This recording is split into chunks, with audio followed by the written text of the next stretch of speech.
이사야서 1장 1절에서 6절까지 말씀 보겠습니다.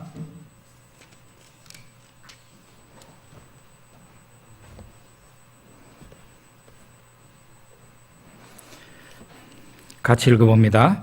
유다 왕 우시야와 요담과 아하스와 히스기야 시대에 아모스의 아들 이사야가 유다와 예루살렘에 관하여 본 계시라. 하늘이여 들으라, 땅이여 귀를 기울이라. 여호와께서 말씀하시기를 내가 자식을 양육하였거늘 그들이 나를 거역하였도다. 소는 그 임자를 알고 나귀는 그 주인의 구유를 알건만은 이스라엘은 알지 못하고 나의 백성은 깨닫지 못하는도다 하셨도다. 슬프다 범죄한 나라요 허물진 백성이요 행악의 종자요 부패한 자식이로다. 그들이 여호와를 버리며 이스라엘의 거룩하신 이를 만홀히 여겨 멀리하고 물러갔도다. 너희가 어찌하여 매를 더 맞으려고 패역을 거듭하느냐. 온 머리는 병들었고 온 마음은 피곤하였으며 발바닥에서 머리까지 성한 곳이 없이 상한 것과 터진 것과 새로 맞은 흔적 부지건을 그것을 짜며 싸매며 기름으로 부드럽게 함을 받지 못하였도다. 아멘. 예, 아주 성가대에 힘찬 찬송가를 들으니까 힘이 많이 생깁니다. 왠지 요즘 몸이 좀 많이 피곤하고 무거움을 느끼고 건강이 좀 좋지 못한 건가 하는 생각을 하고, 그러니까 좀 축축 늘어져 있는데 성가대 찬송을 들으니까 아주 힘이 많이 생깁니다. 이사야서를 할 차례가 되었습니다. 이사야서는 성경을 보면은 1장부터 66장까지 굉장히 긴 성경입니다. 이사야서는 이사야라는 선지자가 기록한 성경인데요. 이사야라는 이름은 여호와는 구원이시다, 여호와는 구원이시다 하는 그런 뜻이에요. 우리가 추리해 볼 수 있는 것은 부모가 낳았을 때 이 사람 이름을 이사야라고 지었을 가능성이 있고, 아니면은 후에 이 사람에게 별명처럼 새로운 이름을 누군가는 붙여줬을 가능성도 있어요. 하여간 이사야라는 이름은 여호와는 구원이시다 하는 건데, 이 이사야라는 이름에 합당하게 여호와는 구원이시다 하는 것을 아주 강력하게 말하고 있는 성경이 바로 이사야서다, 그렇게 말할 수 있어요.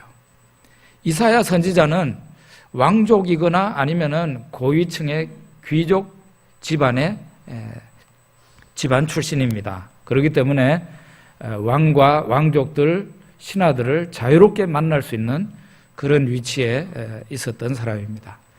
예수님 오시기 전 약 700년 전의 선지자인데요. 약 700년 전의 선지자인데, 최소한으로 성경에 나온 근거를 가지고 최소한으로 우리가 잡아보더라도 이 사람은 무려 58년간이나 선지자의 일을 했던 사람이에요. 그러니까 얼마나 오래 살았겠습니까? 최소한으로 잡아서 사역기간이 58년이에요. 굉장하죠. 유다왕 우시야, 요담, 아하스, 히스기야, 그 다음에 므낫세 왕 때까지 이사야가 사역을 했으니까 굉장히 긴 시간을, 긴 세월을 활동했던 그런 선지자다, 이렇게 볼 수 있겠습니다. 이사야서가 66장이라 그랬죠. 1장부터 39장까지는 심판과 구원을 얘기합니다. 심판과 구원을 얘기하는데 심판에다가 더 많은 강조를 두고 있어요. 그리고 40장부터 66장 마지막 장까지는 하나님의 구원에 대해서 얘기를 하는데요. 너무 색깔이 달라가지고 성경학자들 가운데서는 저자가 둘이 아니면 셋일 거다, 이렇게 얘기까지 했어요. 근데 그거는 모르는 얘기죠. 전반부 1장부터 39장까지는 심판과 구원을 얘기하는데 심판에 많은 강조가 가 있어요. 어느 정도로 심판을 하느냐? 싹 밀어버렸는데 거기에서 또 싹이 나오면 그것까지 밀어버리겠다고 할 정도로 그릇을 씻어도 완전히 깨끗하게 씻어가지고 둘러 엎는 것처럼, 이렇게 엎어놓는 것처럼 너희들을 완전히 멸망을 시키겠다 하는 그 하나님의 끔찍한 메시지가 거기에 있습니다. 그러면서 구원을 얘기를 하는데요, 이사야서 1장부터 39장을 읽으면은 이게 도대체 뭘 얘기하는 거예요? 구원하시겠다는 얘기야, 심판하시겠다는 얘기야. 거기에 성도들이 많이 혼란을 겪어요. 몇 절은 구원에 대해서 얘기했다가 구원에 대해서 얘기를 했다가 그 다음 몇 절은 또 심판에 대해서 얘기했다. 이게 도대체 하나님이 뭘 하시겠다는 얘기인가? 심판을 하시겠다는 얘기요, 아니면은 구원을 하시겠다는 얘기요 하고 그렇게 혼란을 겪죠. 정리를 하자면 먼저 심판을 하시겠다는 얘기입니다. 못돼 빠진 이 인간들, 예루살렘과 유다, 소위 구약의 하나님의 백성이라는 자들을 하나님께서 아주 완전히 멸망을 시키겠다는 그런 무섭고 끔찍한 심판입니다. 그리고 구원이라는 것은 그 심판 이후에 그 백성이 철저히 멸망을 당하고 난 이후에 하나님이 구원하시겠다는 그런 얘기입니다. 그리고 40장 이후는 구원의 시대에 하나님께서 얼마나 위대한 일을 펼칠 것인가, 거기에 대해서 얘기를 하고 있습니다. 우리 아까 읽었는 부분인데요, 1장 2절을 한번 보겠습니다. 같이 읽어봅니다. 하늘이여 들으라, 땅이여 귀를 기울이라. 여호와께서 말씀하시기를 내가 자식을 양육하였거늘 그들이 나를 거역하였도다. 설교 시간은 공부하는 시간이 아니기 때문에, 성경 공부 시간이 아니기 때문에 되도록이면은 어떻게 하면 따분하지 않게 설교를 할 수 있을까 무척 노력을 많이 하고 있습니다만은 원래 시작한 이 권별 설교가 좀 공부하는 냄새가 안 풍길래야 안 풍길 수가 없을 정도로 그렇습니다. 그래서 성경 구절을 최소한으로 이렇게 화면에 띄워서 여러분과 함께 읽으니까요, 열심히 따라서 읽어주시기 바랍니다. 하늘이여 들으라, 땅이여 귀를 기울이라 그랬는데, 원래 하늘과 땅은 하나님께서 하나님의 백성 이스라엘과 언약을 맺을 때 증인들이에요. 증인들이에요. 이스라엘과 하나님이 저 시내산에서 언약식을 거행할 때 하나님께서 증인으로 하늘과 땅을 증인으로 데리고 옵니다. 똑똑히 보라고. 여기에서 어떻게 됐습니까? 증인이 된 그 하늘과 땅이 와서 보라는 것입니다. 이스라엘이 하나님 앞에 어떻게 행동했는지. 여호와께서 말씀하시기를 내가 자식을 양육하였거늘 그들이 나를 거역하였도다. 이것은 소위 하나님과 언약을 맺어서 남남이 아니라 이제는 하나님의 아들과 딸이 되고, 하나님이 그들의 아버지요, 그들은 하나님의 아들과 딸인데, 하나님이 그들의 왕이고 그들은 하나님의 백성인데, 이 백성이 하나님을 버리고 떠났다는 거죠. 마치 부모를 거역하는 나쁜 자식과 똑같다는 거예요.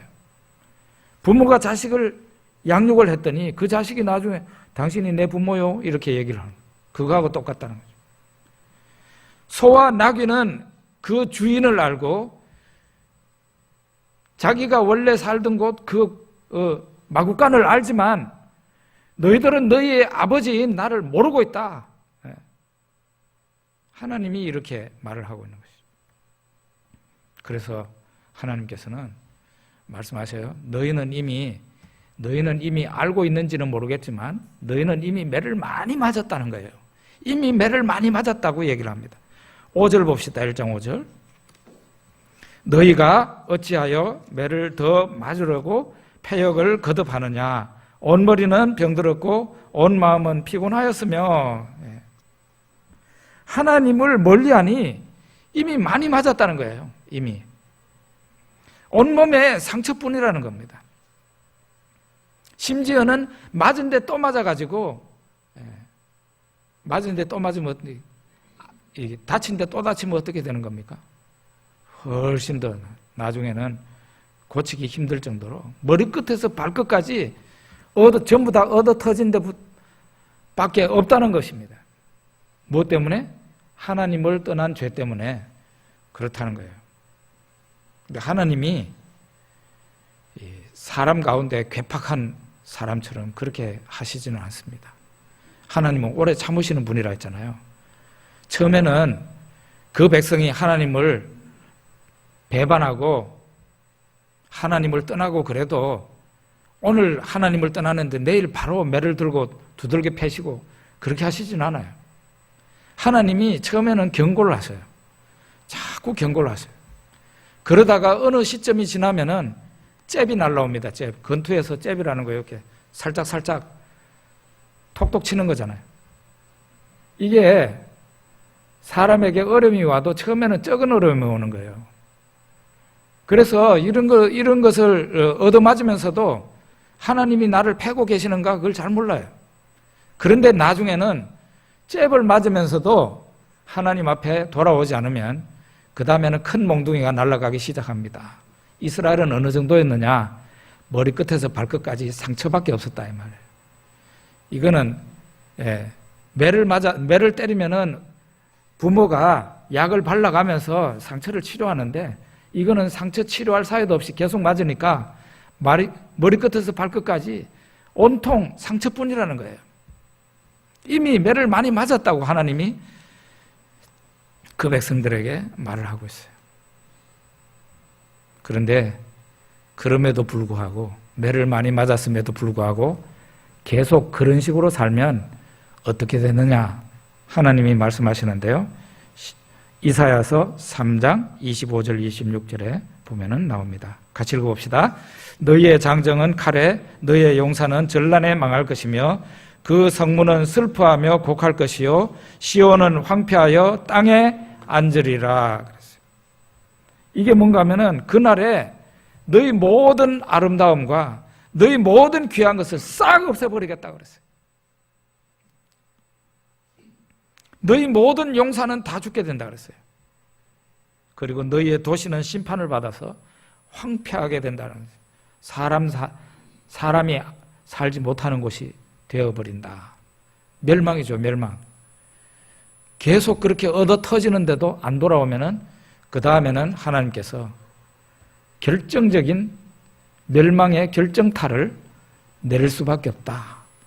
그날이 준비되어 있다. 하나님께서 말씀하고 계셔요.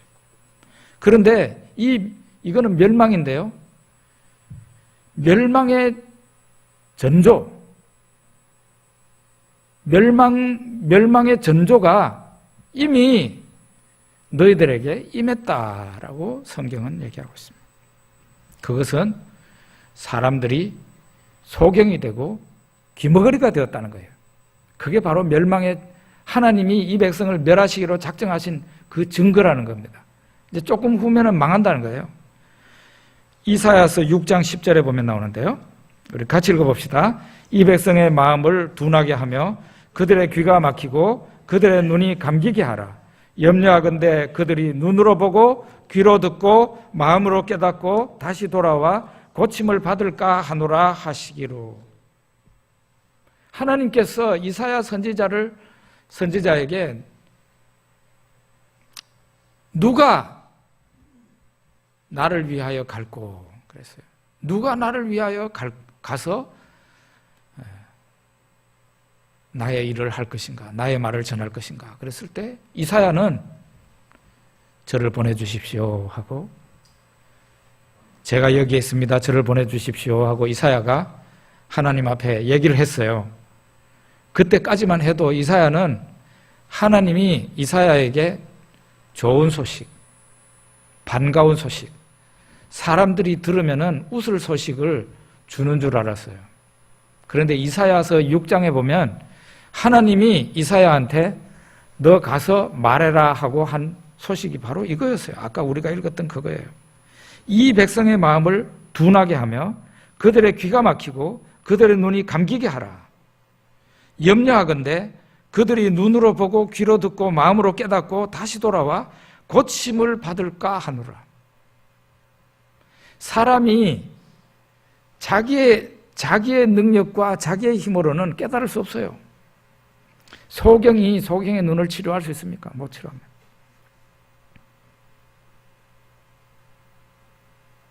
하나님께서 그 눈을 열어주셔야 봐야 될 것을 봅니다. 하나님께서 귀를 열어주셔야 하나님의 음성을 사람들이 듣고 깨달을 수 있어요.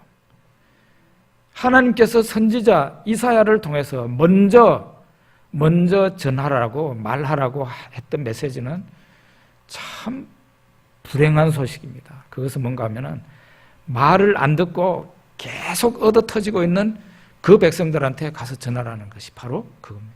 너희 눈, 너희 귀는 막힐지어다. 다칠지어다. 그게 하나님이 이사야한테 전한 말씀이에요. 이게 바로 멸망의 전조예요. 멸망의 전조입니다. 한 개인이나 한 집안이나 한 국가나 그 나라와 그 사람이 하나님 앞에서 이제 끝장나는 그 순간에는 그 전에 뭐가 오느냐? 들을 귀와 들을 눈이 없다는 거죠. 그건 이제 그때부터 끝이에요. 지금 현재 이스라엘이라는 나라에, 이 유다라는 나라에 그게 임한 거예요. 사망의 먹구름이 이미 그들 나라에 덮고 있습니다. 이제는 곧 비가 내리게 되는 거예요. 그들 마음에 깨닫는 마음이 없다는 거예요. 그게 바로 멸망의 전조라는 것이죠. 자, 그러면은 하나님께서 택한 백성만 이렇게 멸망을 하시는가? 그게 아니라는 거죠. 하나님의 백성을 멸할 때 하나님의 백성을 둘러싸고 있는 이방 열국도, 이방의 많은 나라들도 함께 망하게 된다는 것을 13장에서 23장 긴 그 내용으로 얘기하고 있는데요. 우리가 다 읽을 수는 없고 바벨론은 지금 아직도 일어나기 전에 그런 나라입니다. 지금 현재 이 이사야서가 쓰여지고 있는 이때에는 바벨론이 아직도 대제국을 형성하지 못하고 있을 때예요. 아수르가 대제국을 형성하고 있어요. 그런데 바벨론이 일어날 때는 아수르를 치면서 이게 아수르를 대신해 가지고 바벨론이 대제국을 형성하거든요. 아직 대제국이 되지도 않은, 제국이 되지도 않은 바벨론의 멸망을 하나님께서 말하고 있어요. 아수르도 망한다. 블레셋도 망한다. 모압과 다메섹과 구스, 그 다음에 애굽, 지금 이집트, 아라비아, 두로, 그 이스라엘과 유다를 둘러싸고 있는 그 당시 세계 열강이 다 하나님의 진노에 의해서 멸망하게 된다는 것을 얘기하고 있습니다. 하나님이 맹렬히 노하시는 날이 있다는 거예요. 그 하나님이 맹렬히 노하시는 날, 하나님의 백성들은, 소위 하나님의 백성이라는 자들은 하나님 앞에서 멸망을 당하고 만다는 거죠. 통곡의 날이 될 거라고 얘기하고 있어요. 그런데 그 하나님께서 하나님의 백성만 멸하는 게 아니라 하나님의 백성을 둘러싸고 있는 모든 그 당시에 세계 열강들이 다 멸망을 당하게 된다고 얘기하고 있어요. 하나님의 백성이라는 자들은 왜 멸망합니까?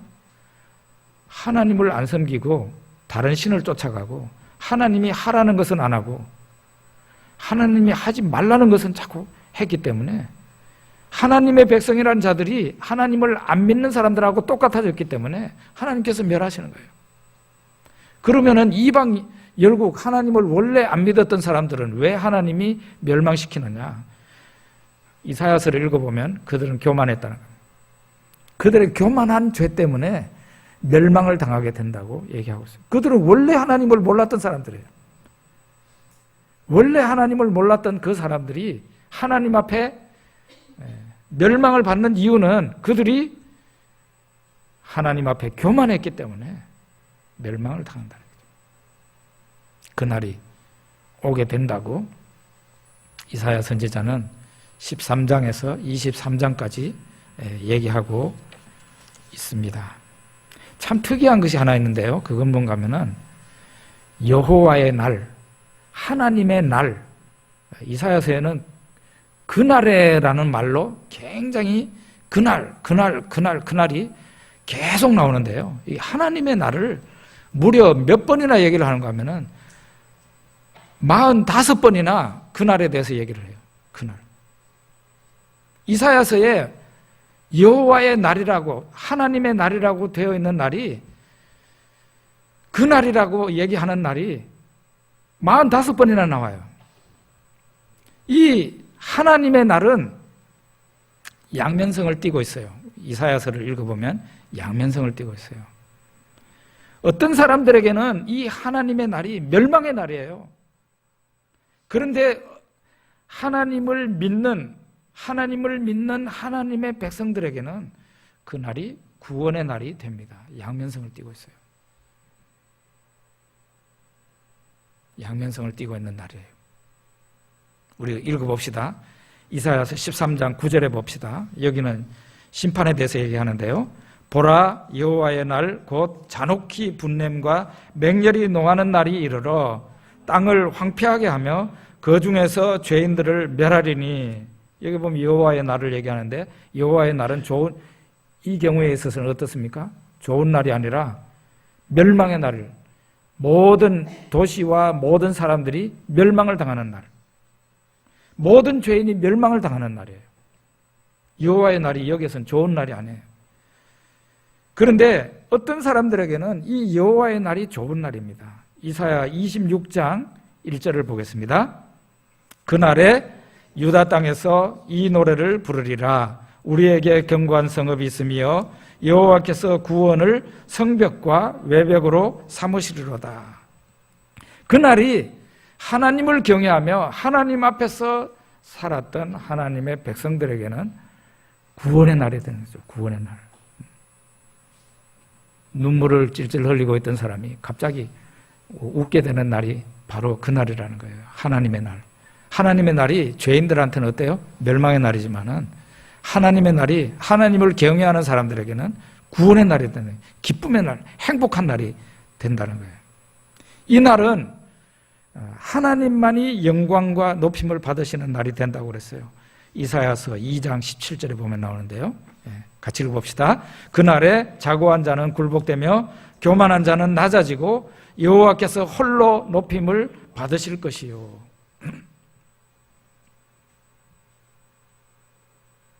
하나님이 나타나시는, 하나님이 임하시는 날, 하나님이 임하시는 날, 죄인들은 멸망을 당하고 하나님을 바라보고 하나님을 의뢰했던 경외하는 사람들에게는 구원의 날이 됩니다. 이 날은 오직 하나님만이 영광을 받으시고 높임을 받으시는 날이 된다는 거죠. 왜 그렇게 했습니까?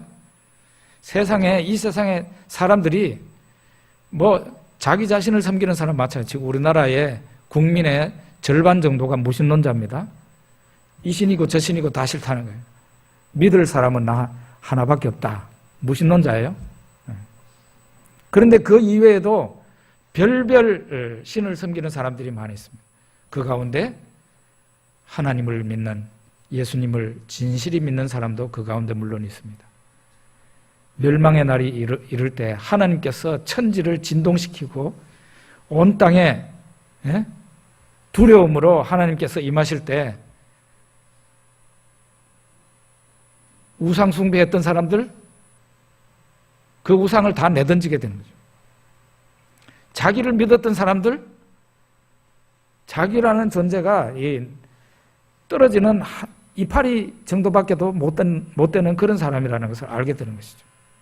제가 20살에 암이 걸렸어요. 골수암이 걸렸어요. 이전에는 완전 무신론자였죠. 완전 무신론자였어요. 우리 외갓집이 다 예수를 믿는 집안인데 제가 방학 때 이렇게 외갓집에 가면은 외할머니부터 저한테 전도를 많이 했어요. 이제 교회 나가라고. 외사촌들하고 교회 나가라고.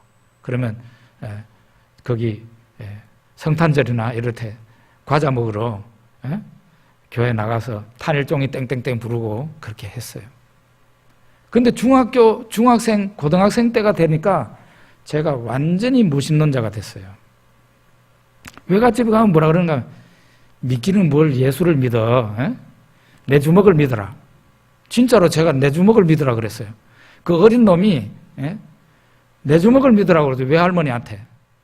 제가 나중에 예수를 믿고 난 뒤에 외할머니가 저한테 내 주먹을 믿으라니 이제 네가 이제 예수를 믿는구나 하고 얘기를 했어요.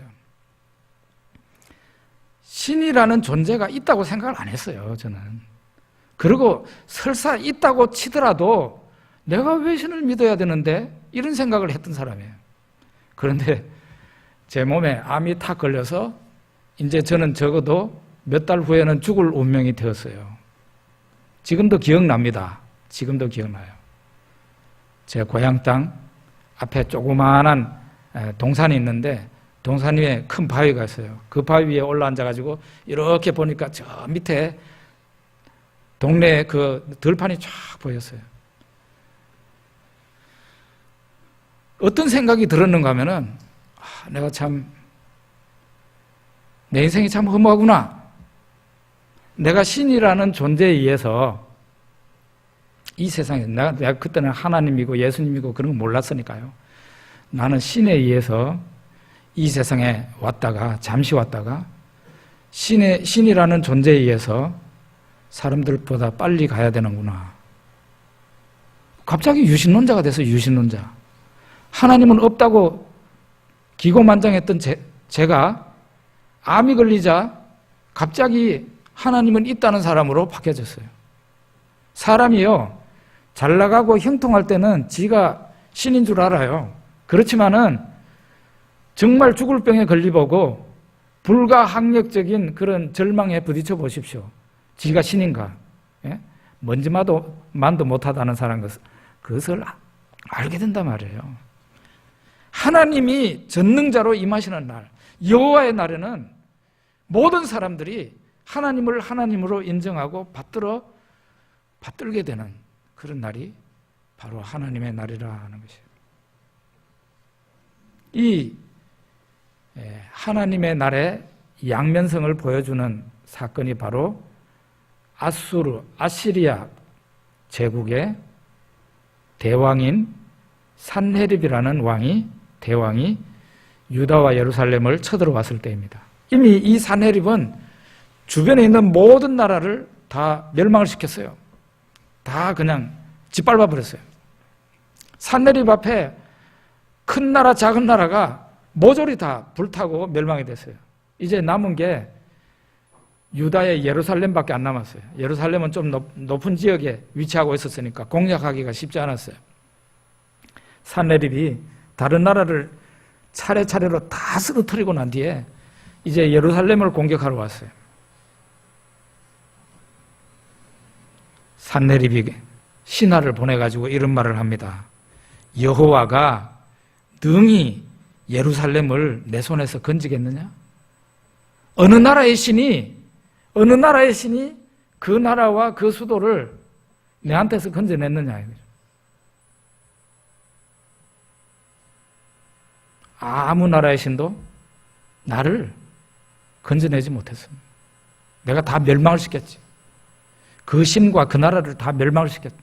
그러니까 너희들이 섬기는 여호와 신, 그 신도 너희들을 구원하지 못해. 이렇게 장담을 하게 됩니다. 편지를 보냈어요, 편지를. 그러니까 히스기야가 이 산헤립이 보낸 그 편지를 가지고 하나님의 성전에 들어가서 하나님 읽어보세요. 산헤립이 이런 편지를 보냈어요. 우리를 건져주십시오. 우리를 불쌍히 여겨주십시오. 이 막말하고 있는 이 산헤립에게서 우리를 건져주십시오.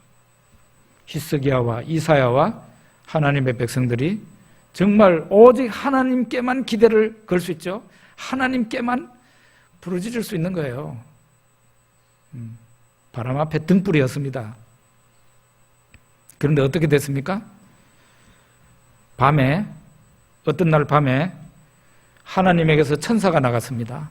나가가지고 그 성을 둘러싸고 있는 사네립의 군사가 18만 5천 명이었어요. 지금으로부터 약 2700년 전이니까 그때는 우리나라에 사람이 살고 있었는지조차도 모를 정도예요. 18만 5천 명이 예루살렘을 뺑뺑 둘러싸고 있었는데 아침에 일어나서 왕이 일어나서 보니까 자기의 군사가 다 송장이 돼 있었어요. 다 죽어 있었어요. 그래서 이 사네립이 얼굴이 뜨끈뜨끈해져 가지고 너무너무 부끄러워서 자기 나라로 돌아갔는데, 자기 나라에 돌아가서는 어떻게 되는지 아십니까? 자기 아들들이 이 사람을 찔러 죽였어요. 그래서 아수르가 결국은 망하게 됩니다. 누구한테 막말했다가? 하나님에게 막말했다.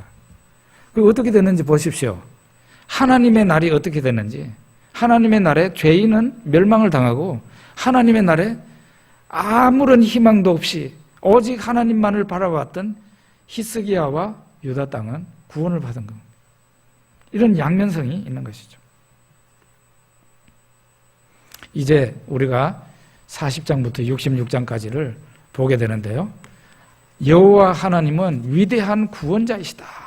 하나님은 구원자이시다 하는 것을 우리들에게 말을 합니다. 좀 시간 때문에 아무래도 좀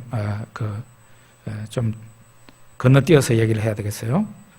이사야서 42장 1절과 53장 6절을 우리 같이 읽어보겠습니다. 내가 붙드는 나의 종, 내 마음에 기뻐하는 자, 곧 내가 택한 사람을 보라. 내가 나의 영을 그에게 주었은즉 그가 이방에 정의를 베풀리라. 우리는 다 양 같아서 그릇 행하여 각기 제 길로 갔거늘 여호와께서는 우리 무리의 죄악을 그에게 담당시키셨도다. 하나님께서 위대한 구원자로서 어떤 일을 하시느냐? 하나님의 종을 보내신다 그랬어요. 하나님의 종을 땅에 보내신다 그랬어요. 그 하나님의 종은 이사야서 53장 6절에 보면은 우리의 죄악을 짊어지는 자로, 죄악을 짊어지고 대신 고통을 받는 자로 그렇게 나와 있습니다. 그런데 하나님이 보내실 하나님의 종은 사실은 이사야서에 하나님 자신이에요. 하나님 자신이에요. 하나님이 보내실 하나님의 종은 하나님 자신이에요. 이사야서 9장 6절에 봅시다. 이는 한 아기가 우리에게서 낳고 한 아들을 우리에게 주신 바 되었는데 그의 어깨에는 정사를 메었고 그의 이름은 기묘자라, 모사라, 전능하신 하나님이라, 영존하시는 아버지라, 평강의 왕이라 할 것임이라. 이렇게 이사야서에는 이 세상에 한 아기가 태어나는데 그 아기가 하나님이라고 얘기를 하고 있는 거예요. 정말 이거 이사야서에서 인용할 말씀이 참 많았는데 그 말씀 다 인용하면 제가 설교를 최소한 2시간 이상 해야 돼요. 그래서 골라가지고 이 이사야서 9장 6절을 여러분들과 같이 읽은 겁니다. 하나님이 보내실 하나님의 종은 사실은 하나님 자신이에요. 하나님 자신. 구원을 위해서, 이 세상의 구원을 위해서 하나님이 한 종을 보내신다는데 사실은 하나님 자신이 오시는 거예요. 그때에 하나님이 이 세상에 오시는 날 어떤 변화가 이 세상에 일어나는가? 세상은 놀랍게 변화가 된다고 얘기를 합니다. 이사야서 11장 6절에서 8절을 같이 읽어봅시다. 그때에 이리가 어린 양과 함께 살며 표범이 어린 염소와 함께 누우며 송아지와 어린 사자가 짐승이 함께 있어 어린아이에게 끌리며 암소와 곰이 함께 먹으며 그것들의 새끼가 함께 엎드리며 사자가 소처럼 풀을 먹을 것이며 젖먹는 아이가 독사의 구멍에서 장난하며 젖된 어린아이가 독사의 굴에 손을 넣을 것이라. 이런 일이 일어난다고 그랬어요. 하나님이 이 세상에 임하실 때에, 하나님이 이 세상에 임하실 때 그냥 임하시기만 하고 무슨 일이 아무 일도 안 일어나면 이상하잖아요.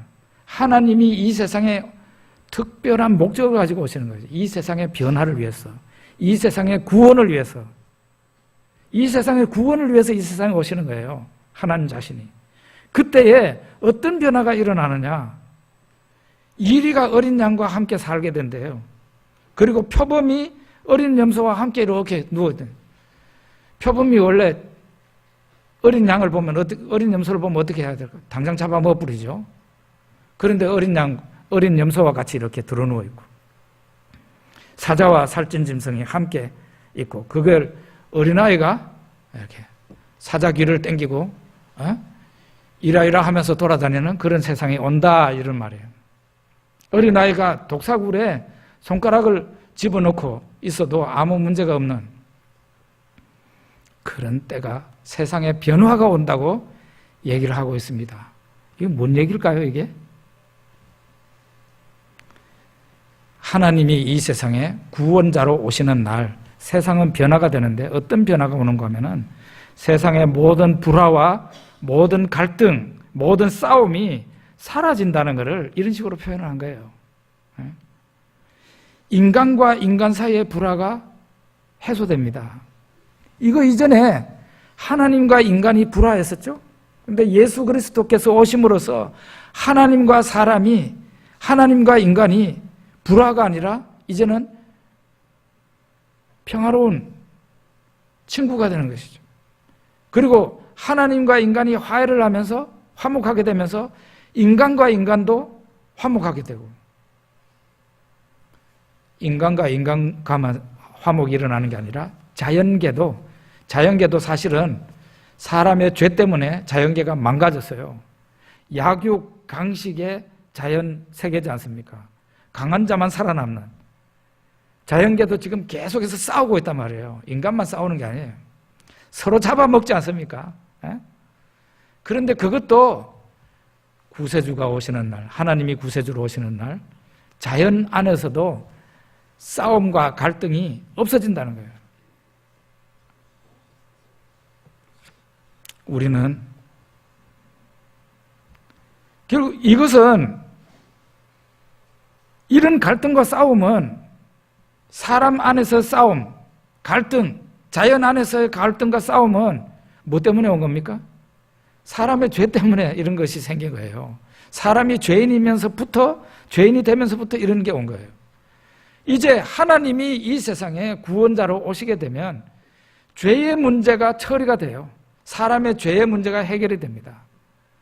그러면서 사람에게 내려졌던 그런 징벌, 그리고 자연에 내려졌던 징벌이 이제는 다 없어지게 되는 것이죠. 없어지게 되는 거죠.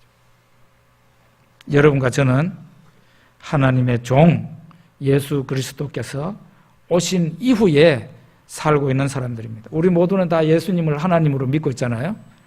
하나님이 이 세상에 오셔서, 어린 아기로 오셔서 33년 동안 사시고 마침내 우리를 대신해서 십자가에 달려 죽으시고 부활하시고 지금 승천하셔서 다시 오실 때를 기다리고 있습니다. 우리는 하나님이 이 세상에 오신 이후에 살고 있는 사람들이다, 이 말이에요. 그러면 이 말이 이루어진 겁니까? 그걸 물어봐야 될 거 아니에요. 지금 어린 양이 사자하고 같이 살 수 있습니까? 어린애가 독사굴에, 독사가 살고 있는 그 구멍에 손 넣고 이렇게 휙휙 돌려도 독사가 안 뭡니까? 이거는 지금 뭘 얘기하는 겁니까? 말하자면 이것은 이런 갈등과 싸움이 하나님이 오심으로써 해결이 된다는 얘기인데, 이게 한꺼번에 이루어지는 게 아니고 순차적으로 옵니다. 순차적으로.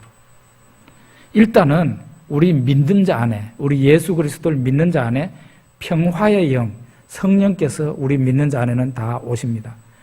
어떤 사람이 예수를 믿는 사람이라면, 참으로 믿는 사람이라면 그 사람 안에는 평화의 영이신 성령께서 하나님의 영이 그 사람 안에 들어와 있어요. 들어와 있어요. 그래서 그 사람과 하나님 사이가 먼저 화목이 돼요. 싸움 관계, 갈등 관계가 해소가 된다. 그 다음에 그 사람과 또 다른 사람과의 사이가 어떻게 됩니까? 화목한 사이로 되는 거죠.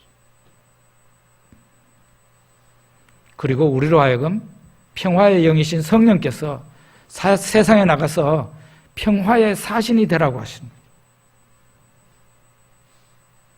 그럼에도 불구하고 우리는 구체제, 하나님의 처음 창조의 세계에 지금 현재 살고 있는데요. 이 세상에 끝날이 될 때 예수님께서 다시 오실 때 그때에 구체제는 다, 구세상은 다 물러가고 새로운 세상에 오게 됩니다. 그때에 드디어 사람도 자연도 완전한 구원 상태에 이르게 돼요. 그때에는 동물도 서로 잡아먹는 일도 없어지게 되고 사람도 싸울 일이 없어지게 되는 거죠. 그러면은 이와 같은 은혜가 지금 한 개도 오지 않았느냐? 그게 아니라는 거예요. 여러분과 제 안에는 이미 평화의 영이신 성령께서 오셔서 갈등을 지금 해결하고 있는 것이에요. 여러분과 제가 참으로 예수를 믿는 사람이라면 여러분과 제 안에는 성령이 와 계십니다. 그래서 내가 다른 사람과 싸우고 싶어도 실제로는 싸움이 잘 안 되게 만드시는 분이 우리 안에 계시는 성령님이 계신다는 거예요. 지금 일부분이 이루어진 이 예언이 전부 다는 아닐지라도 일부분이 이루어진 시대에 우리가 살고 있다는 것입니다.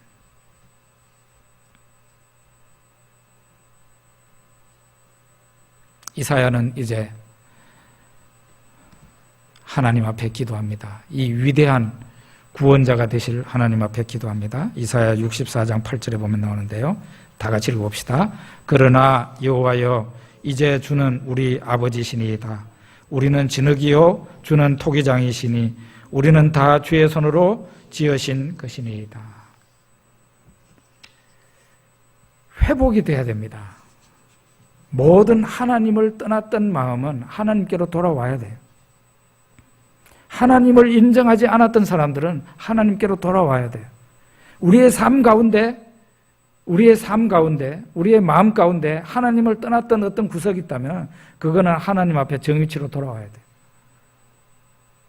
그것을 위해서 이 세상에 하나님께서 오셔서 십자가에 달리시고 여러분과 제 죄를 대신해서 십자가에 달리시고 마침내 부활하시고 우리의 그분의 구원의 은총을 이 먼 곳까지 사람을 보내어서 전하게 하시고 우리가 예수를 믿는 사람이 된 것이죠. 여러분과 저는 진흙이요. 하나님은 그 진흙을 가지고 온갖 그릇을 만드시는 토기장이십니다. 기도하겠습니다.